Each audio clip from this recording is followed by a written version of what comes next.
तो ये कहानी एक छोटे से गांव की है, जहाँ कई सालों से एक पुराना सुनसान घर खड़ा था। गांव के लोग उस घर के पास जाने से डरते थे क्योंकि उन्होंने सुना था कि वहाँ एक भूत रहता है। यह घर एक घने जंगल के किनारे पर स्थित था। गांव के बच्चों को हमेशा उस घर के बारे में सुनकर भी डर लगता था, लेकिन उनमें से एक लड़का राहुल था। बहुत साहसी था। उसे भूतों की कहानियों पर बिल्कुल विश्वास नहीं होता था। वो हमेशा सोचता था कि ये सब केवल कहानियां हैं और उनमें कोई सच्चाई होती ही नहीं है। एक दिन राहुल ने तय किया कि वह उस घर में जाकर देखेगा कि सच्चाई क्या है। वो रात का इंतजार करने लगा क्योंकि उसने सुना था कि भूत केवल रात में ही दिखाई देते हैं। जब रात हो गई और गांव के लोग सोने चले गए, राहुल ने एक टॉर्च और एक छड़ी ली और उस सुनसान घर की ओर चल पड़ा। जंगल में खूब अंधेरा था और हवा में एक अजीब सी ठंडक थी। जैसे जैसे वह घर के पास पहुंचा, उसे लगा कि कोई उसकी हरकतों पर नजर रख रहा है, लेकिन उसने इस डर को अपने ऊपर हावी नहीं होने दिया। वो धीरे धीरे घर के अंदर गया। अंदर खूब अंधेरा था, लेकिन उसकी टॉर्च की रोशनी से उसने देखा कि वहां बहुत सारी पुरानी चीजें थीं। जाले, टूटे हुए फर्नीचर और धूल की मोटी परत। घर में सन्नाटा था। बस हवा की हल्की सी आवाज सुनाई दे रही थी। राहुल ने इधर उधर देखा और जब वह घर के सबसे पुराने हिस्से में पहुंचा तो उसे एक पुरानी तस्वीर दिखी।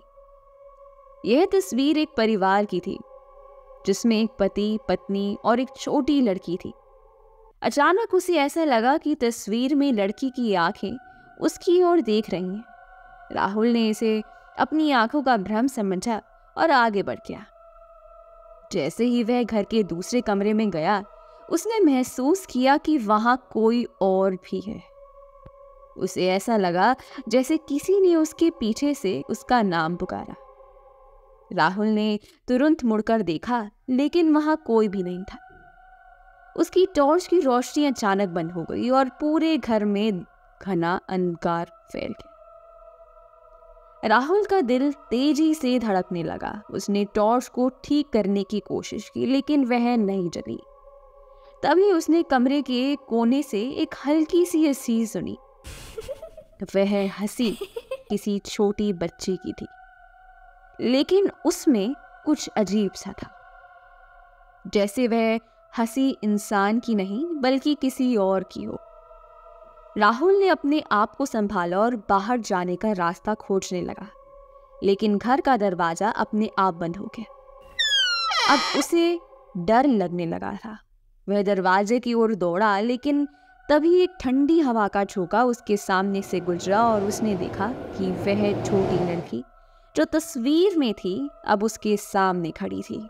लड़की के चेहरे पर एक डरावनी मुस्कान थी और उसकी आंखें लाल हो चुकी थी। उसने राहुल से कहा, तुमने मुझे क्यों जगाया? राहुल का खून जम गया था। वह कुछ नहीं बोल पाया। वह केवल उस भूतिया लड़की को देखता रह गया। लड़की धीरे धीरे उसकी ओर बढ़ने लगी। राहुल ने अपनी पूरी ताकत जुटाई और दरवाजे की ओर दौड़ा। उसने दरवाजा खोलने की कोशिश की, लेकिन दरवाजा जाम हो चुका था। अचानक घर की सभी खिड़कियां जोर से बंद हो गईं और एक अजीब सी आवाज पूरे घर में गूंजने लगी। राहुल को अब समझ में आ गया था कि वह एक भयानक जाल में फंस चुका है। उसने चीखने की कोशिश करी, लेकिन उसकी आवाज निकल नहीं पाई। उसी वक्त उस लड़की ने कहा, तुम अब इस घर से कभी नहीं निकल पाओगे। यह घर अब तुम्हारा भी है। राहुल ने अपनी पूरी ताकत से दरवाजे पर जोर डाला और अचानक दरवाजा खुल गया। वह बाहर दौड़ पड़ा और बिना पीछे मुड़े जंगल से होता हुआ गांव की ओर भागा। गांव पहुंचने के बाद वह बुरी तरह से हाफ रहा था। उसने गांव के लोगों को उस भूतिया लड़की के बारे में बताया, लेकिन कोई भी उसकी बात पर विश्वास नहीं कर पाया। सबने सोचा कि वह डर के मारे ऐसी बातें कर रहा है, लेकिन राहुल जानता था कि जो उसने देखा वह सच था।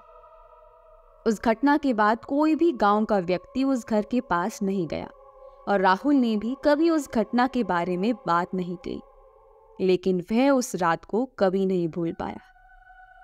आज भी उस गांव में लोग उस सुनसान घर के पास जाने से डरते हैं। कहते हैं कि जो भी उस घर में जाता है उसे उस छोटी लड़की की भयानक हंसी जरूर सुनाई देती है। दोस्तों, कि अगर आपको ये कहानी अच्छी लगी तो चैनल को सब्सक्राइब और वीडियो को लाइक ज़रूर करें।